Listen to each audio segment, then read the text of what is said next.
Welcome to Dads From The Crypt.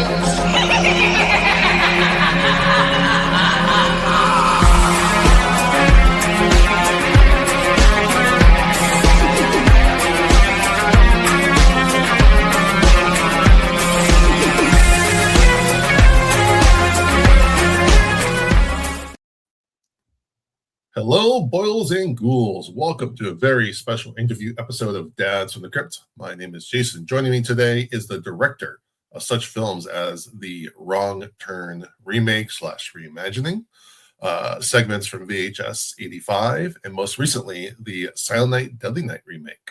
Welcome, Mike P. Nelson. What's up, Jason? It's good to be here. Pleasure to have you too. Welcome. Is the P because there was someone else with named Mike Nelson already? There's I swear to God, there's like millions of us. Lots of Mike Nelsons. And of course I've gotten confused with what is it? Is it Mike? The Mike Nelson from Mystery Science Theater as well. So Right. it's so funny in some of my newsfeed on IMDb. I'll get the Mystery Science Theater news articles that come up in my feed. So even the P sometimes doesn't deter the connective tissue to other Mike Nelsons, because there are other Mike Nelsons in the industry. And then being here in Minnesota, there are a lot of Mike Nelsons, both in like the industry here, but then other places, like there's insurance salesmen, there's dentists, there's it. So yeah, the P, which stands for Paul, was just something that I added as soon as I started doing this, and it sort of works as it adds a little my own. That's like an extra syllable that I think works for you. Yeah. I tried it. It seemed to stick, seemed to work. So what the heck? All right. So let's start off. What was your gateway into horror? Was there a specific movie or moments that captured you? You know, it's funny. It was watching movies with my dad growing up.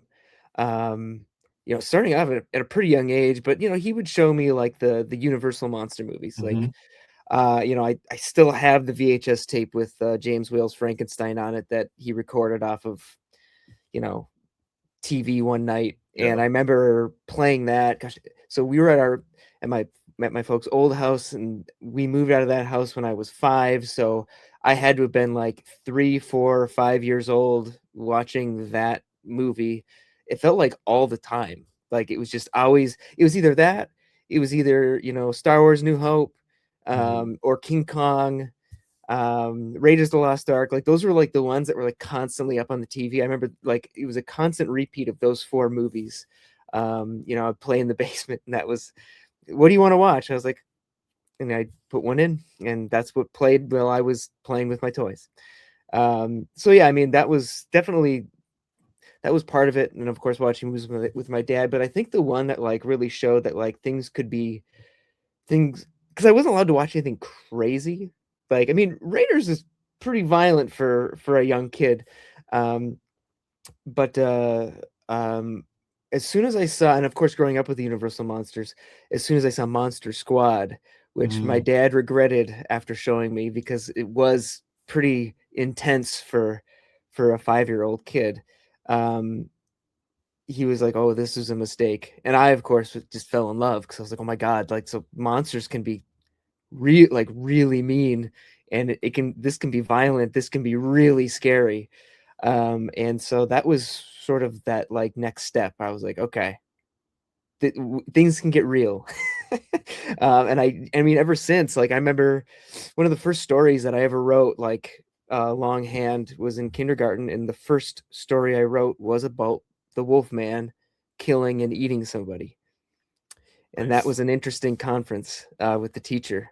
Do you have ambitions to do a Wolfman story or movie? You know, not necessarily. No, I mean, look, don't get like, I never had the ambition to do a Wrong Turn, a Silent Night, delete. You know what I mean? Like some of these came across my lap. Like I never thought I would do anything to do with Jason, and here we are. You know what I mean? So it was like, it was, so I never say never, because if the right thing comes around, or if there's the idea that pops in where you're just like, that's actually really cool, let's run with that. I don't deny myself that. I don't say, well, I never wanted to do this, so I'm not going to do it. I'm like, no, dude, I chase that shit. Right. I just know that one day I'm gonna watch one of your movies and I'm gonna see a werewolf pop up, and it's like shoehorned in. I'm like, okay, got it. Yep, exactly. Also, shout out to Fred Decker. We have a great interview with him as well. Oh Talking gosh, that about guy is he a is bunch of stuff. He is just amazing. He's so nice. yeah, he's I mean, what an incredible filmmaker who, I mean, I know I'm trying to think of all of his filmography, but I just feel like, that's he got so Monster Squad is his like his that's his masterpiece, you know what I mean? But Mhm. he I feel like I wish there was more. I wish he could have given us more, you know what I mean? Or like um yeah, I don't know. Like that guy, I mean, he left an impression on me, that's for sure. Definitely. And then tell me about how you got into filmmaking itself. I mean, as far back as I can remember. Again, I think it's a little bit of the cliche story of when you're a young kid and you get to hoist the giant VHS, you know, handy cam on your shoulder, and when your dad lets you play around with that for the first time, I think that was kind of it. So it started there, made movies with the friends from age, 6 or 7 onward, and then just continued to do it and got better at it and connected with friends that actually wanted to do it. And then eventually I did go to the Minneapolis College of Art Design and did get a BFA in filmmaking, which, you know, say what you will, like if you need a degree in filmmaking or not, it was a hell of an experience. And I guess if there's anything that I took from that, it was understanding how to build community Mm, during that experience. Like, I think, sure, you learn stuff about filmmaking and you got to, play around with some gear. I mean, even our gear there wasn't the greatest at the time. Like, we had old Arri cameras and like Arri S's, and then we had the Arri SR, which was the sync 16 millimeter camera. We had moviolas to cut film on. We had some pretty low kind of junkier digital cameras to shoot for intro. But again, like, that's where it just came down to. And the more I look back on it, it's like it wasn't even necessarily the gear that we had. It was like how we used the gear and what stories we were telling. And that's, I think, was kind of the revelation. And then it was building the community, like finding the people that you had the interests, uh, similar interests with, that you could work together. So that was a really good experience. Like, I wouldn't change that, going down that path for anything, because even if I'm not necessarily working with all those people anymore, it really showed me, like, it really taught me how to work with crew. mhm, And finding those like-minded folks. But then after that, honestly, like, the real learning, the real struggle, the real, like, finding myself as a filmmaker came after. It was just continuing to make, which is, I think, where a lot of people kind of drop off. It's hard when you're not coddled by an institution that, like, gives you everything that you need, I guess, or like, mhm, yay, go. You need to find the umph to kind of do it on your own, which is, again, why it was important to find that group of people that could support, that you could all support each other, and that's what we did. And from there on, it was just continually making stuff, whether I was shooting something for somebody, editing something for somebody, directing my own thing. I really found myself interested in sound.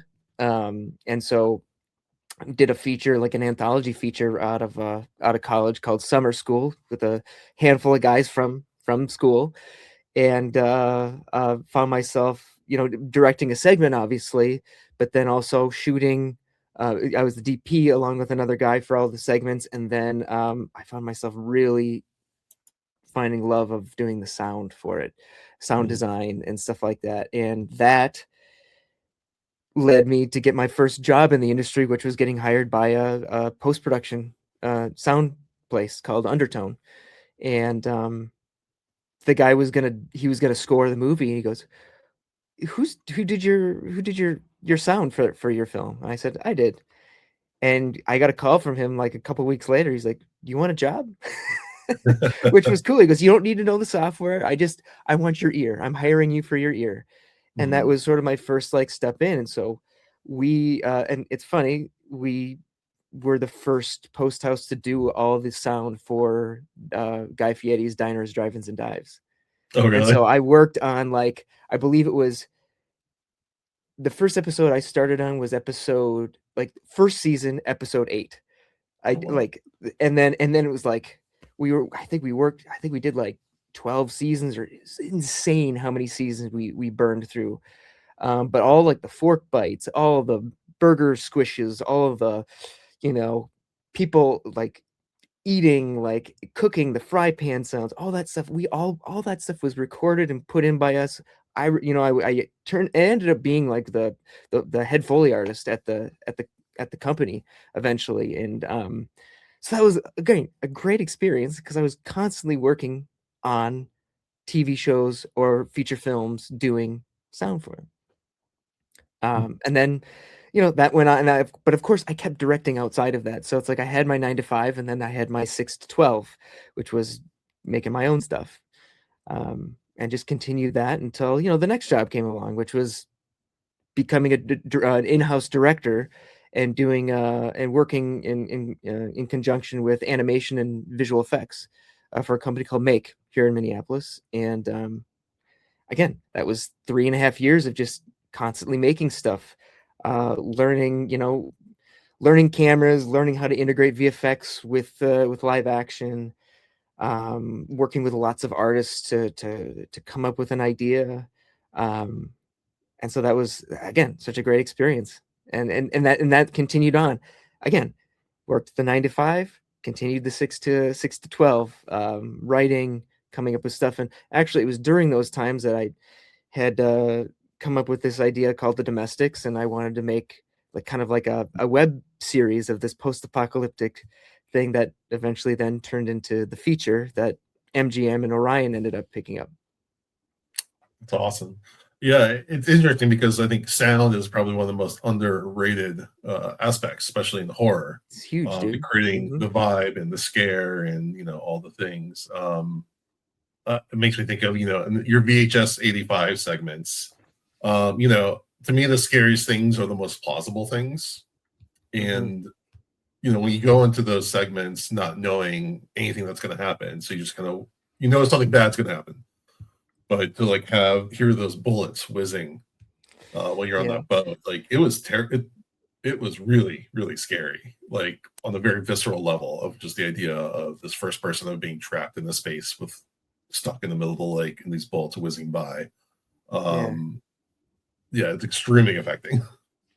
Yeah. I mean, and that was that again another idea that I guess this branches into another thing, but like, it was an idea that I had for quite some time that I remember people telling me whenever I'd pitch it, they were like, "Yeah, that's that's dark and that's too weird."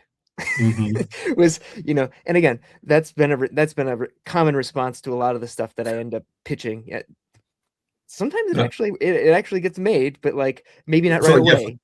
for the average horror fan, I'm like, yes, and Exactly. But like that was an idea that I remember, one of my managers at the time was just like, "Don't give up on this idea."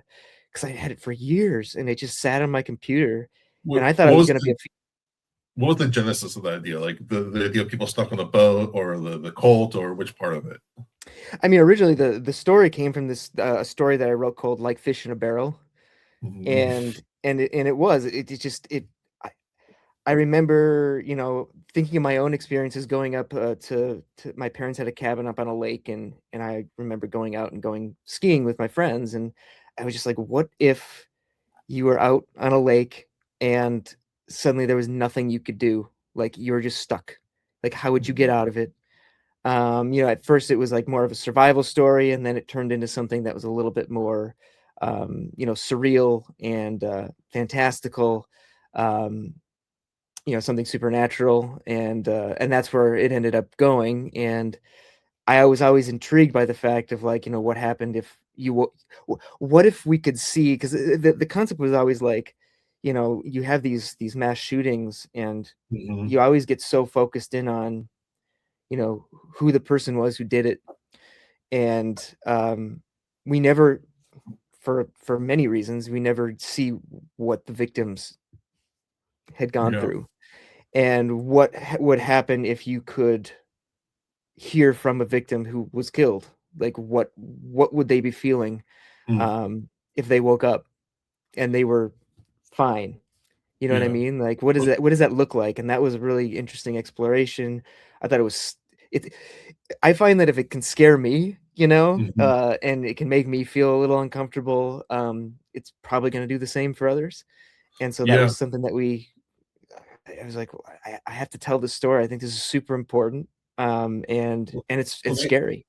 the interesting thing is that I remember this came out literally days after the October 7th attacks. We were seeing Yeah. all the footage from all the tragedy that's happening there. So Yeah. but you're seeing the outsider in, where this Yep. is from inside out. So it was Yep. very weird at that time. Did, And I mean, and honestly, like, I think some of the most like, important horror, the horror that affects us the most is the horror that's around us right now. Mhm. I mean, I think you look back at just like the movies that had been made over the years and what was going on at that time. I mean, you know, as much as you want to deny horror as being a political thing, it's very political, and it's based in what's going on socially at the time. Mhm. That's just the way it is. Those are the stories that are told, at least the ones that stand the test of time. Right. And I think, you look at, for me, it was kind of like, okay, how can I make a slasher film but not make a slasher film with the VHS 85? Like, make it feel like we're in that world, but then, this isn't 1980 right now, and we're not necessarily scared of a guy just with a knife going around picking people off. I'm like, no, we're scared to go into a grocery store and get Mhm. mowed down by somebody who's just mad. Like, that's that's scary. And I Right. think, bringing that into what's interesting, saying this, the excitement, or maybe the fun of what we're used to in a slasher movie, and bringing in that actual terrifying piece to it, does then land the horror side of it. Yeah. Um, Also, you made me think of the Creep Show 2 segment, The Raft, when you're talking about someone Oh stuck on a yes. lake. Yep, exactly. There's nothing you can do. Mhm. Yeah. Definitely. And then I think what even elevate, I mean, if it would just been the first segment alone, this would have been an excellent VHS segment. But the fact that it comes back around to it again, which I don't think has ever happened in the VHS, so you're like, It's what helped my pitch, actually. Like, when oh, I really? pitched a couple ideas, and they told me I could pick whatever one I liked the most, and I was like, well, I want to do this one, but hear me out. If I do this one with the boat, I want to break it up into two sections so it feels like its own section, but then you realize it was connected to one that came earlier. And they're like, oh, again, like when I was talking with David and Josh and Brad, that was their thing. They were like, we've never done that before. I was like, well, maybe we should try. And they're like, let's go. This is VHS. Like, this is what we do. We're here to have fun. And that's what's so cool about those movies, is like, Yeah. that is the model going in, is we're here to do these because this isn't about rules. This is about making something that's true to the creator and what they want to do and the story they want to tell. Yeah. Yeah. Something that I really love and respect about that series, that they can do those kind of things and try to be these like really experimental ideas. And the fact that like it kind of slowly gives you the little breadcrumbs to clue you in that Hmm. this is related to the other one. Hmm. Yeah. Um, Yeah. and that party, I can smell that party, as someone who grew up in the 80s. 100%, dude. Yes. Like, I mean, again, guys our age, we all know, we were all there as kids. mhm. Yeah. As all the adults drank and smoked, and the food, the spread of food, Mm. the Yes. ambrosia salad, and the sloppy joes, and oh my god. Right, right. Was that based on anything in particular? The latter half inspired it, or your Um, side? I mean, before this honestly, thing? just being a fan of, of again, another thing that freaks me out is cults and, Hmm. anything where, you feel like you have kind of been maybe brainwashed into thinking a certain way is it's always been intriguing. I think it was also, this idea of being it was family tradition, and I think so often, traditions get passed down because that's what we've always done. So we continue to do it. Doesn't matter if it's right or wrong or in bad taste or whatever. It's just we continue to do it. And I think so many people get stuck, whether it's in thinking of a way politically or stuck in like maybe some dangerous religious beliefs or um, gosh, it doesn't even have to be religious. It could be just something that we do every year. I mean, again, like you know, uh, y- I think maybe even something more uh, simple and maybe less evil is just like the way that you celebrate Christmas every year. I remember, you know, um, grow up always going to my parents' house and then going to my aunt's house the next day, and then that's what we did. And then you grow up and things change, and that's okay. And I think that was sort of the question I wanted to ask, and this was, and obviously making something a little bit more lurid and dark, but like, do you follow the tradition just because it's a tradition? And in the case of Ruth, she she goes with it. She doesn't care. She goes, Hmm. I'm going to do this. I'm going, and I'll die doing it. Whereas her Yeah. cousin is like, we should just get out of here. This is bad. you Yeah. know? And so I think it was more about asking the questions or questioning, do traditions need to continue, especially if they are harmful? And Yeah. that was kind of the answer to that. My mom, whenever for we had a special event, would make a roast, and she'd always cut the ends of the roast off. It was just something she always just did. And then one year, my grandmother was there, and she learned how to make a roast from my grandmother. And I remember someone asked, "Why do you cut the ends off the roast?" And she said, "Oh, my pan used to be too small, so I just always cut the ends off." But my mother thought Yep. that's just a tradition. She kept doing it. See, I mean, and honestly, like and that's really that's like a harmless, you Hmm. know, thing Right, that, you think oh, that that's why you psychology, do it. yeah. You know what I mean? Whereas in ours, it was more of just like, no, this is what we've always done. This is the family tradition. Okay, well then Mhm. we're gonna keep doing it. And it's just like, why would you keep doing that? This is horrible. All right. Since we're talking about cults, let's pivot over to Wrong Turn. Yeah, right on. So tell me, how you came on board with that. Was that a script that you had input on, or did you just vibe with the cult feel of that? I mean, so I'd been given the script. My manager gave me the script, and he repped uh, Alan McElroy, and who wrote the original Wrong Turn as well.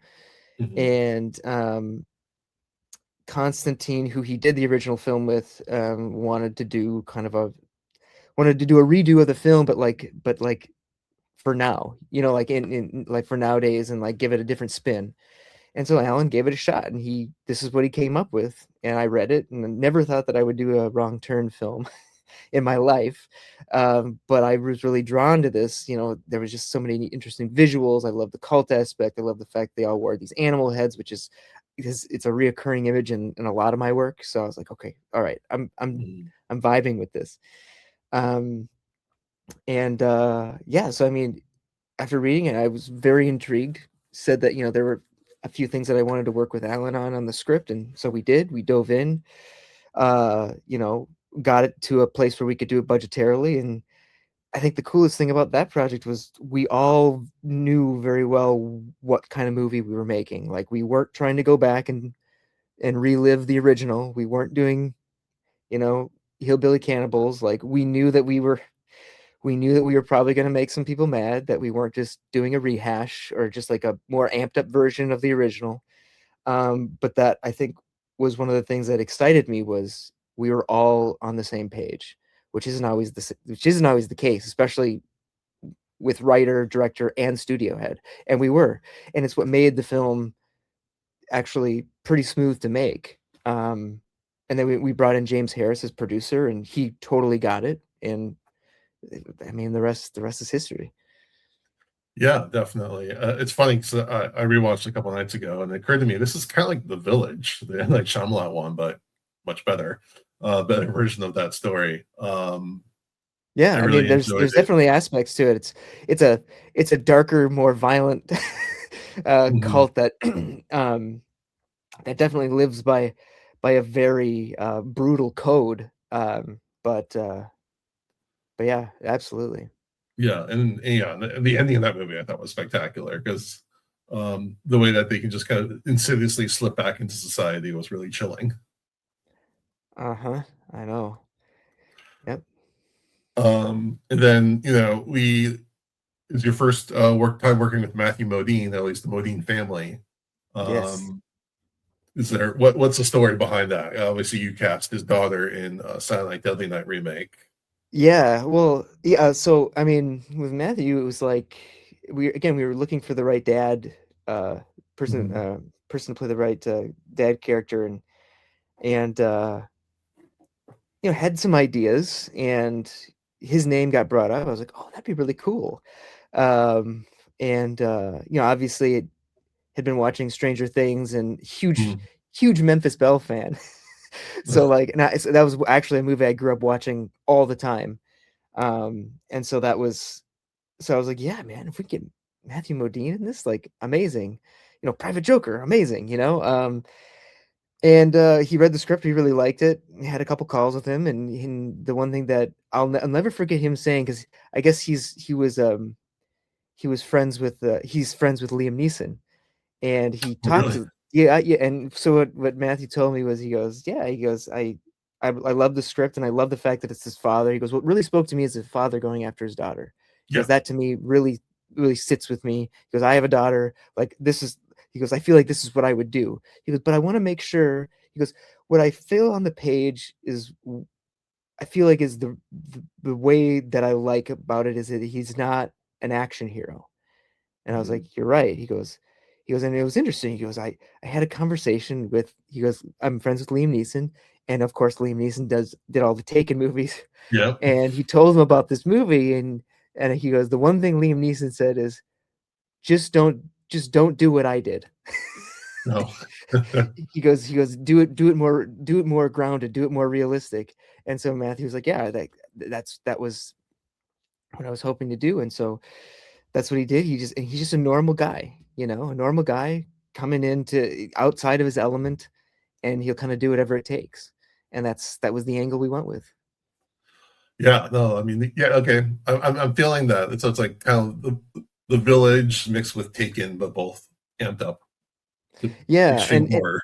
yeah, and more of like a horror based thing. And like with the Taken aspect, it was like, what if the dad character has no special set of skills? Mhm.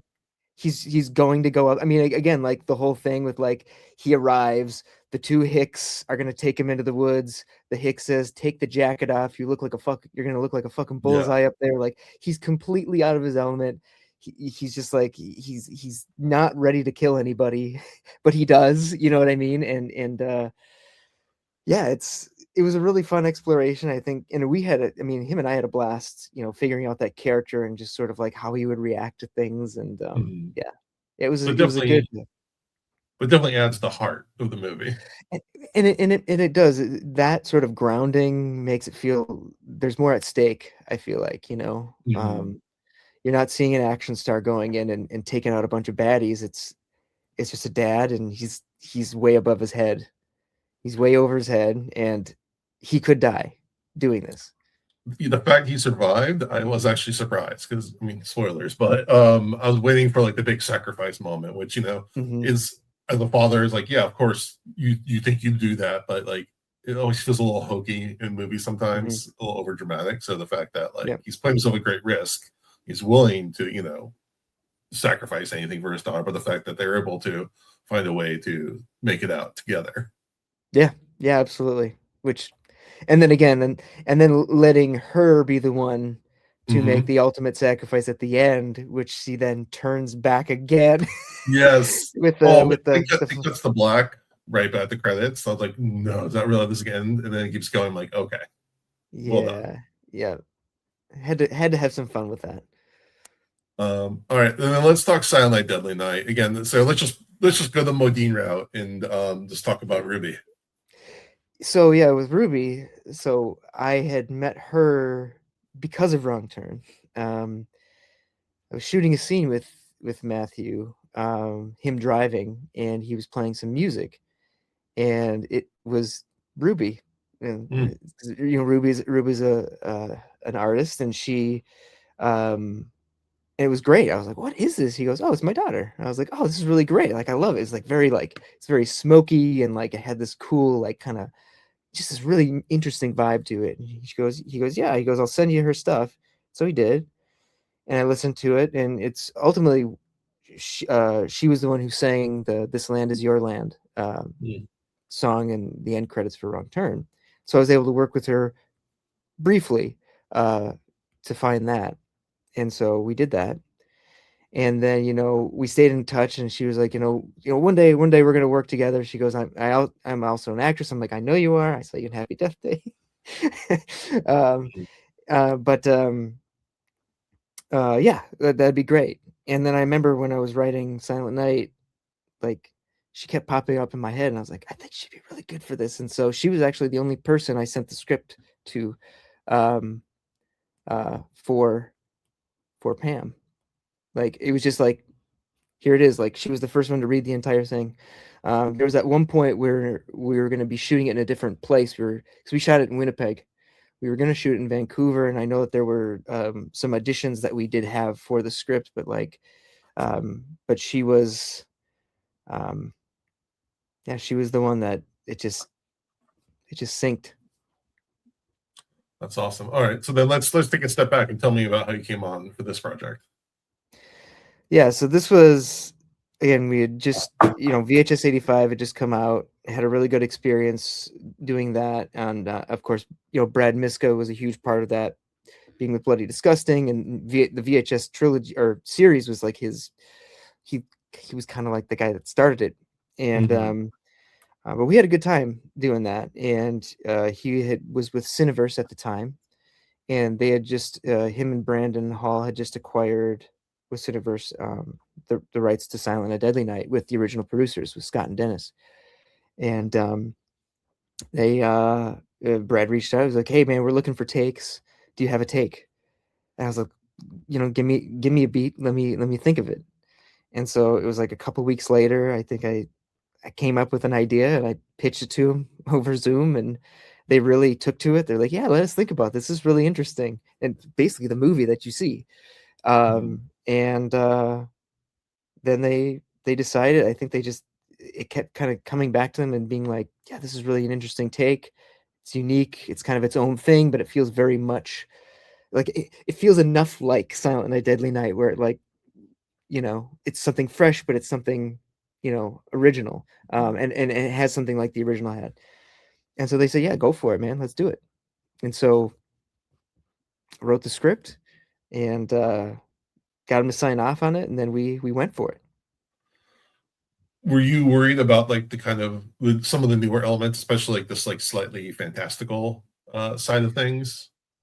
For me, that was kind of part of the point, was like I wanted, if I was going to do this, I didn't want to just do a rehash of the Mhm. original. I didn't want to get into all the excessive abuse themes and all that stuff. Like that was the stuff in the original movie that I just kind of like, it's not really my thing. I'm not really into making a movie that like that's about that kind of stuff. I get why the original like has the following that it does, and that it's a yearly watch for many people. But um, I just wanted to go I want to have a little bit more fun with it, and I wanted there to be I wanted there to be more of a surprise, even for viewers who were familiar with the original film. So you could come in, watch like the first chunk of the movie, and be like, okay, this is pretty familiar, and then it goes down a very different path, and that's where we can have a lot of fun.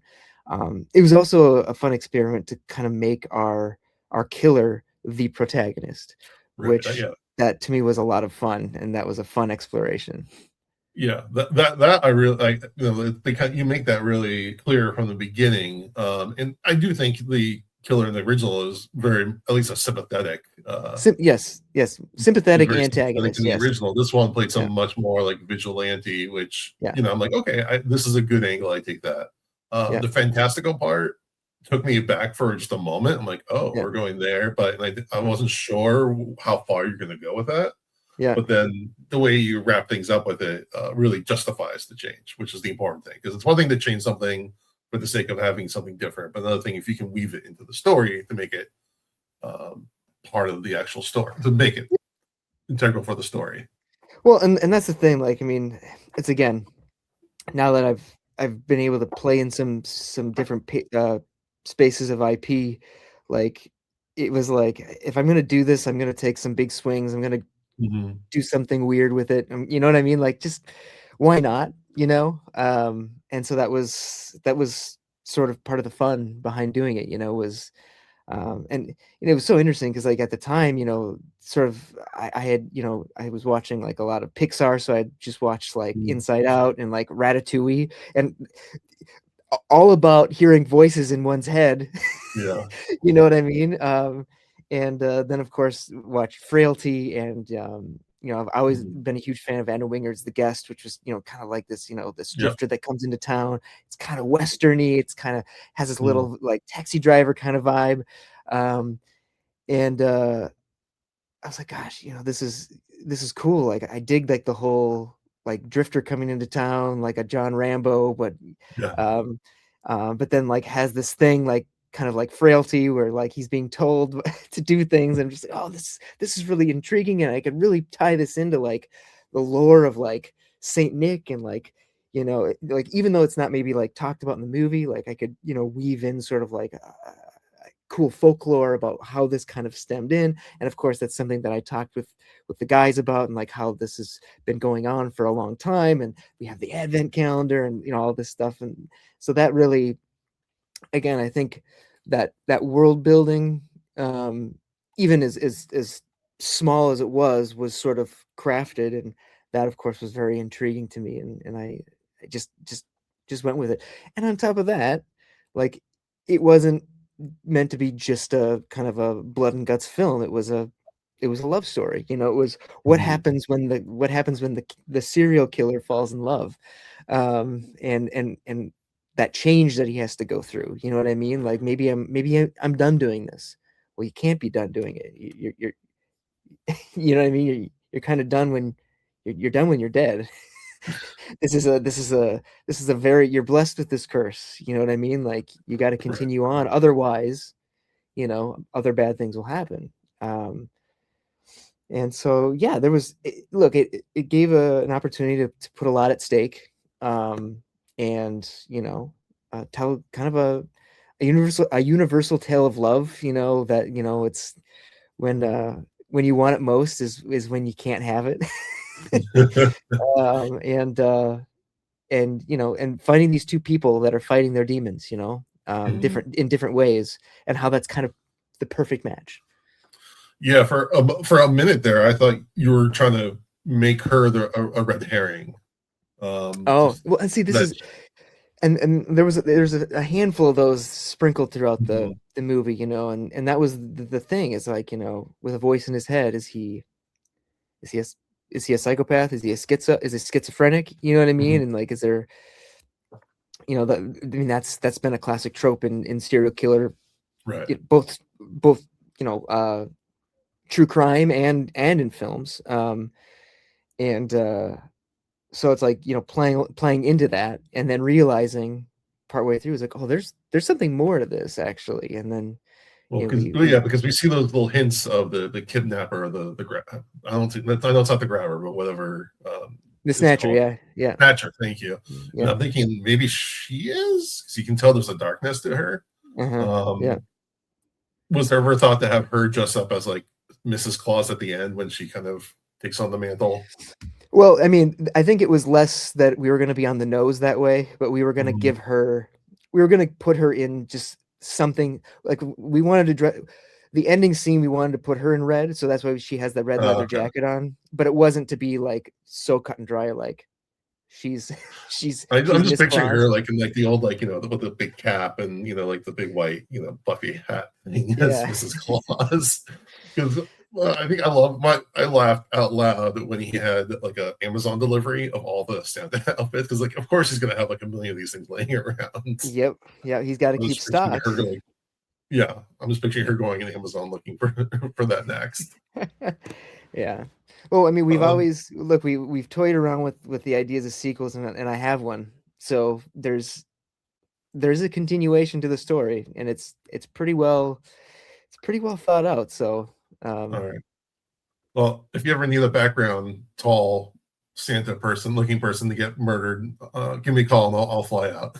absolutely, I love it. Now tell me about casting Rowan Campbell, our Yeah. fan favorite podcast from our podcast. Yeah, dude, he's fantastic. That was it was really interesting because when I was writing it, I didn't really have a face for Billy. It was just kind of like there wasn't like an actor in mind that I had.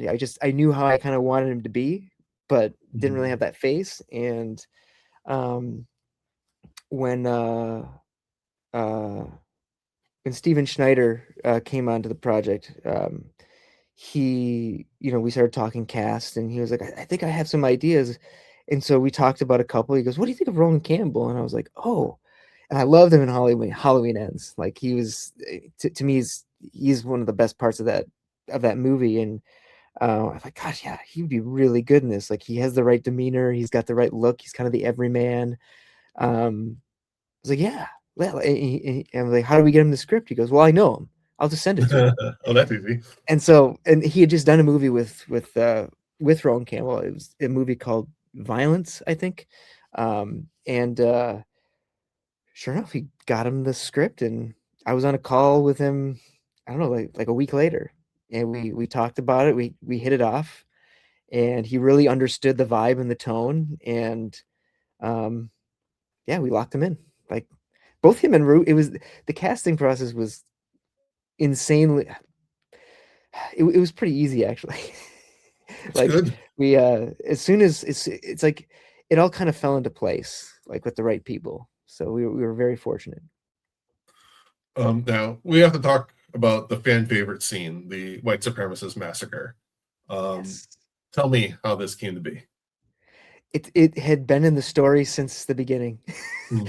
Like since I first came up with the idea for the movie, like I was like, there's gonna be a moment where Billy takes out a whole room full of Nazis. And I knew I knew exactly where I wanted it in the movie. I wanted it dead center, like right in the middle of the movie. And that's where it happens on the page as well. Um, and I was like, for me, this is the moment where we see um, that he's not just going about being told what to do for this for this lore or Mhm. this curse that he has. He's also going to like stand by by his own beliefs. Or he And has some agency, and ex- and ex- he wants to, exactly. So yeah, it was like this turning point in the movie where it's like you don't quite it's weird. Some people pick up on it right away and they're like, oh, I see what's going on here, like pretty early on. And then some people, that is sort of the turning point where they're like, okay, like there's more to this than what meets the eye here. And I mean, it's where you start to realize that Charlie is actually trying to help him, that he cares for him. Mhm. um he's not just an evil spirit, you know what I mean? And that it's like it's kind of like a buddy movie. They're Yeah, kind of well, like a team, you know. I thought I was gonna. Whenever I'm watching a movie, I kind of theorize things as it goes along, especially Hmm. like kind of mystery stuff like this. That's like his father or some sort of mentor. Hmm. It sounds like J.K. Simmons to me. Hmm. Um, Yeah, and I mean ultimately you find out that that's who Charlie is, mhm. you know. And it's uh, and going all way against the trope of the voice is just, the devil in his head. Like I was like, Mhm. if I do this, I'm going the completely opposite way. Like Right. he's going to be like a father. Like that's what it's going to end up being. Mhm. And that to me it's such a fun reveal. It gives the movie so much more heart. And it Mhm. kind of it elevates it just out of being something that can be so dark and just like ugh, like the whole Yeah. time we're just like, gosh, this is so heavy. Um, so yeah, found a lot of fun in that. Was it unsettling being around these like huge Nazi symbols and all the paraphernalia and stuff shooting Oh around yeah, that? yeah. Does it feel It weird to was like go into props and like requesting these things? Like, no, we're not making yeah, that kind of movie. yeah, exactly. Yeah, it was always an interesting set to walk into every day. Everybody felt it.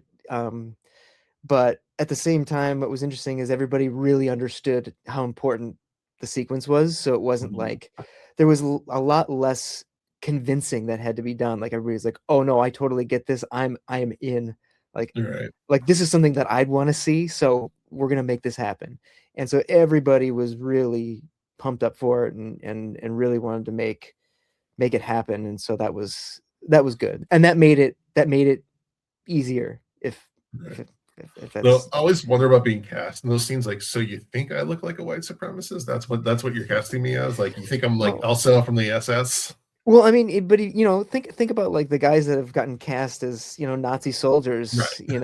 and like really terrible people like Ray Fiennes in Schindler's Mhm. List. It's like, Oof. I mean, the fact that like he has that on his resume and he was Right. so convincing as Eamon Goth, like that's frightening, dude. I mean, look at Oh, Edward Norton in American History we're X. gonna It's share like that example. incredible performances, but like they got to this really dark spot and they had to deal with lots of dark subject matter in that. Brian Um, Gosling. yeah, I mean, it's look, um, I think. in these kind of movies, like if you don't dive in, if you don't go all the way with some of this stuff, it won't land as being something that you want to stand up and say yes, like I want to fight against that, or Yeah. the villain won't have the pull or be as memorable or as bad. You need that villain. The villain needs to be harsh enough where it's going to make a character go through that struggle. You know what I mean? And if you're not Mhm. willing to tip over into that darkness, then you're not you're not you're holding back. Right. You can't, especially in horror. What so obviously you've done your share of remakes now. What remakes kind of inspire you? What do you look for as like templates? I think it's less templates and more just like when the director can just do their thing with it, man. Mhm. It's I think the ones that don't work are the ones that are just kind of doing it again, but just amping it up. Like, eh, I Yeah. think, honestly, maybe one of the few remakes that does that really well. I actually really like the Dawn of the Dead remake. Yeah. The Zack Schneider one. I think it's one Mhm. of his best movies. But it's one of the few examples where he's doing it his way, but also like really amping it up and made it just a whole lot of fun and just insanity. But still Yeah. kept with some of the same themes of the original. And I think So that's yeah, I don't want James to. Gunn's script too, so that Yeah, James helps. Gunn. Yeah, yeah, exactly. And I think it's interesting because he didn't really reinvent the wheel with that. Mhm. We had seen Fast Zombies before, so but he just gave it this like he just he strapped a supercharger on it and just let it go, Right. which made the movie a lot of fun. I don't know if that always works though. I do personally find it more enjoyable when it just stuff comes out of left field. At least that's the way that I feel about it. Like if I'm going to be given IP, I have to put something that is going to throw you a little bit off. So it's its own thing. If the film can be its own movie and be a remake or a reimagining, then I feel like it's already better for it. Right. Then obviously you worked on the Jason vignette short film, however you want to refer to it, the Sweet Revenge. Tell me about that. It was a lot of fun. Yeah, that was one where so uh, I was shooting a movie in Colombia, actually, something that will be coming out this year, and got the call when I was out there. We were on an overnight, and um, they wanted to talk to me about this Jason thing. I was like, oh yeah, sure. And so they kind of told me what they were looking for, that they were doing this thing in conjunction with Angry Orchard, and I was like, okay, this is very strange, but sure. Like, and they're like, do you have an idea? And I was like, well, give me, again, like Silent Night Deadly Night. I was like, give me a few days. I'm shooting a movie right now, but I'll think of something. So literally, like, while I was shooting this other thing down in the Amazon, I was coming up with this Jason idea, and got on a call with them a week or so later and pitched the idea, and they were like, yep, that's the one we like. And then, yeah, then we went out, we did it. We shot it actually on the same lake that we shot the VHS 85 segment, the No Wake. Oh, really? So it was all out in that same area with the same lake, same cabin, same. We took over that whole. It was our producer, Brianna Johnson. It was her parents' place up there, and so yeah, it was like our own little studio backlot for both of those shorts. It's pretty great. But yeah, worked with Jason Universe. They came in with, they're kind of like, here's the things that we need, here's the things that we won't budge with, but we also just want you to like to tell your story. So they were very cool with those kind of creative decisions, and obviously, mask was a huge thing for them because that was their new mask, and so we went and used the new mask for it. And working with Angry Orchard was actually fairly simple. They at what could have been a disaster of just making a long commercial. Right. That was, as soon as I found out that they just were like, no, we just want you to make a film. Like, if Angry Orchard is in it here and there, great, but you don't need to worry about showing it all the time. I'm just imagining Jason just stopping with picking up a bottle, like, oh, that's if I'm trying to be a slashing, I always like to have my Angry Orchard. I think that's what everybody thought it was going to be. Yeah. So that was a fun surprise. I think that was surprising to a lot of people that it didn't just turn into a commercial. Sure, she's holding a bottle, she's drinking it at one point in the movie and whatever, but ultimately it's a classic Friday the 13th scenario. It was, it was sort of my throwback to part 4 and part 7. It's part 4, which was just being at a cabin, and Jason shows up. In part 7, letting there be another piece to the story, with, in part 7 it was Tina's telekinesis, and then of course the crazy twist of her dad coming back and at the end out of the lake and all this stuff. And then I kind of wanted to, like, I was like, all the Friday the 13th movies, like they all have their own thing, you know what I mean? And they don't shy away from that weirdness. And so I was like, I want to do my thing. So that was my chance to do it and tell the story of undergoing a transformation. It was really just, it was touching into that little bit of that body horror and seeing how Eve undergoes almost a Jason-like transformation, and is able to, much like Jason does in the originals, get her revenge. Nice. I'm curious if you can share what were the things they said they could not budge on when they came to this. Jason had to kill people in awesome ways, and you had to use the new mask, the Greg Nicotero mask, and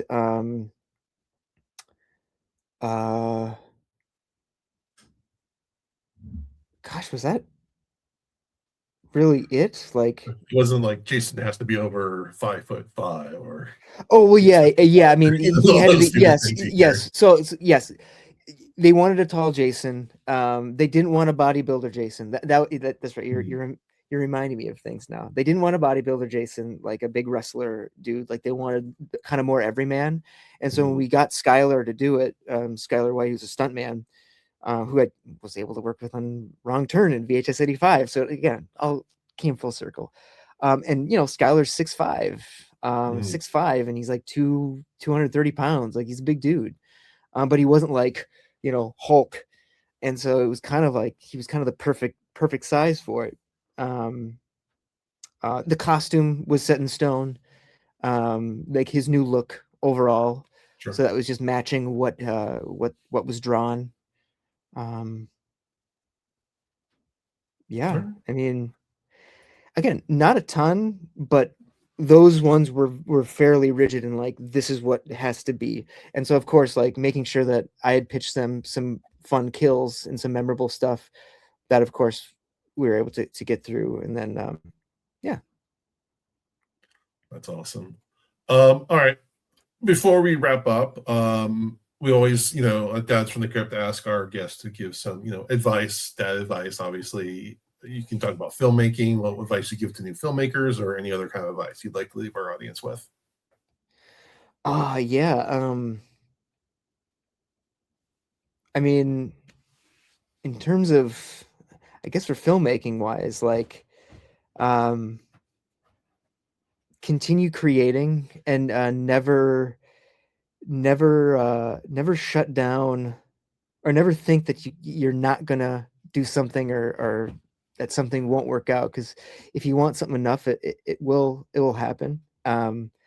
Just through experience, like again, as I've said, like never ever thought I would do a Wrong Turn film or a Silent Night Deadly Night or a Jason film, and here we are. Like those things came to me, and had I just said no, I don't want to do a Wrong Turn, no, that's I'm too good for that, or Jason, I do more elevated, like fuck that. Like take things as they come, and don't feel like you need to be on this certain path. Like the path sort of starts to present itself as you go on. And a lot of that is you just continue to create, you continue to make.